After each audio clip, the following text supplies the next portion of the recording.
সাংবাদিকতা করার পরে যদি মানহানি মামলা করে কেউ, তাহলে আমরা এটা খুবই দুঃখজনক এবং এটা আসলে মেনে নেওয়া যায় না। এই মানহানি মামলা যারা করেছেন তারা তীব্র নিন্দা এবং প্রতিবাদ জানাচ্ছি এবং এরকম দৃঢ় যারা অনুসন্ধানী সাংবাদিকতা করে তাদের নামে কোনো ধরনের মামলা যেন না হয়।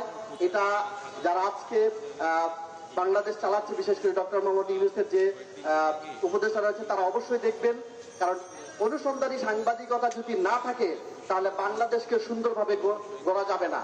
এজন্য আমি আজকে যে মামলা হয়েছে সেই মামলার তীব্র নিন্দা এবং প্রতিবাদ জানিয়ে ইন্ডিপেন্ডেন্ট টেলিভিশনের নামে মানহানির মামলা দিয়েছে, একটি গ্রুপের পক্ষ থেকে মানহানির মামলা করা হয়েছে। তাদের অভিযোগ এই সংবাদ ভিত্তিহীন, অথচ আমাদের যে সংবাদ প্রচারিত হয়েছে সেখানে সবকিছুর প্রমাণ দেওয়া আছে এবং সব উল্লেখ করা আছে, কোন খাতে কত দুর্নীতি হয়েছে এবং কার মাধ্যমে এই দুর্নীতি হয়েছে সে বিষয়টি উল্লেখ করা আছে।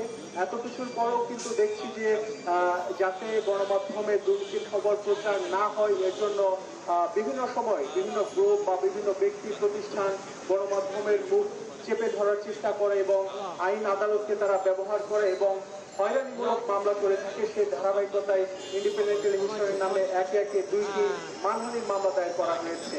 আমরা কথা বলবো অন্যায়ের বিরুদ্ধে, আমরা সেই সমস্ত অপরাধীদের মুখোশ উন্মোচন করবো যারা কিনা আমাদের টুরি চেপে ধরতে চায়।